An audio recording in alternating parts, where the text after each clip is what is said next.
Start है। Hello everybody, आज एक टॉपिक है हमारे साइंस और एसएसटी का, जो कि एयर है। आप लोग सभी जानते हैं कि एयर के बिना हमारा लाइफ, हमारा एटमॉस्फेयर पॉसिबल नहीं है, क्योंकि हम उससे ब्रेथ करते हैं, मतलब कि सांस लेते हैं। क्लियर है सभी को?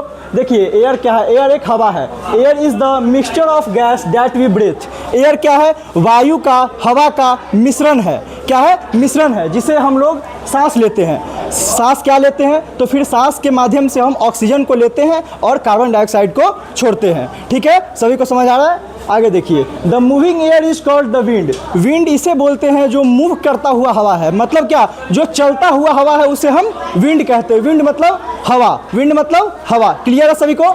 चलिए आगे। Gently moving the wind is called breeze. Gently मतलब कि ऐसे ही अनायास जो मतलब कि हवा चल रहा है उसे हम लोग ब्रिज बोलते हैं। ब्रिज और विंड और एयर में आप लोगों को कन्फ्यूजन नहीं होना है, ये लगभग आपके क्लास तक सेम ही है। क्लियर है? इसके बाद moving air is called storm. Storm क्या है? जब तेज हवा चलती है उसे हम लोग स्टॉर्म बोलते हैं, जिसे हम लोग आम बोलचाल की भाषा में आंधी से प्रयोग करते हैं। क्लियर है सभी को? इसके बाद the layer of air surrounding the earth is called atmosphere. हमारे अर्थ के, हमारे धरती के जो सबसे ऊपरी सतह पे जहां हम रहते हैं उसे हम लोग क्या बोलते हैं? एटमॉस्फेयर बोलते हैं। उसे हम लोग क्या बोलते हैं? वायुमंडल बोलते हैं। ये भी क्या है?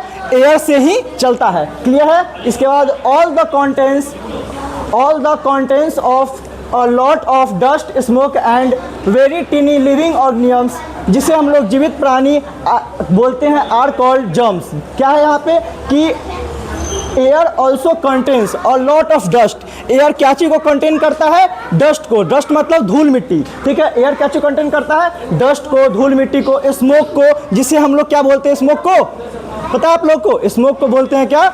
धुआं। स्मोक को बोलते हैं धुआं। जो और क्या है? Very टिनी living organisms. छोटे छोटे जिन्हें हम लोग अपनी नंगी आंखों से नहीं देख सकते हैं, वैसे वैसे लिविंग ऑर्गेनिजम्स को ही पाया जाता है। ठीक है, आगे देखिए। और इसमें कीटाणु ही होते हैं, जैसे कि आपके ऐसे कीटाणु जिसे हम लोग अपनी नंगी आंखों से नहीं देख सकते हैं। क्लियर है? इसके बाद एयर के प्रॉपर्टीज़ क्या है इसके? Air occupies space and give a shape. Air क्या करता है? स्पेस को छेकता है। क्या करता है? स्पेस को छेकता है। इसके बाद इसकी दूसरी प्रॉपर्टी यह है कि एयर के पास वेट होता है। अब देखिए, एयर के पास वेट कैसे होता है? तो मान लीजिए कि हमारे घर में एक गैस सिलेंडर होता है। गैस सिलेंडर होता है सभी के घरों में। तो गैस सिलेंडर जब भरा हुआ होता है तो उसका वेट नॉर्मल गैस सिलेंडर से जो खाली होता है उससे कहीं ज़्यादा होता है। इससे ये साबित होता है कि क्या हमारे एयर का वेट होता है। और पहला, air occupy space and gives a shape. Air occupy space मतलब क्या? एयर जो है हमारा स्पेस को छेकता है। कैसे छेकता है? मान लीजिए कि जब हमने एक बैलून को लिया तो वो जब वो उसको जब फूला हुआ नहीं है तो वो बहुत छोटा दिखाई देता है। लेकिन सेम जब हम उसे हवा भर देते हैं उसमें तो क्या होता है इस केस में कि बैलून बड़ा हो जाता है। इससे क्या साबित होता है कि बैलून स्पेस को छेकता है। क्लियर है? और जैसे ही पहले छोटा था तो उसका शेप कोई और था, और जब बड़ा हो गया तो उसका शेप चेंज हो गया। तो क्या हुआ? एयर जो है हवा को शेप भी दे रहा है। क्लियर है? Air has no colour, no taste, no smell. Air का अगर हम देख ही नहीं सकते हैं तो उसका कलर पॉसिबल है? नहीं है। और एयर का टेस्ट नहीं होता। क्या एयर को हम चख ही नहीं सकते हैं तो एयर का टेस्ट कैसे पता चलेगा? क्लियर है? आगे देखिए, एयर का स्मेल भी नहीं होता है। क्लियर है सभी को? तो आज के लिए बस इतना ही। बाकी के लिए हमारे YouTube चैनल को सब्सक्राइब करिए। आपका धन्यवाद।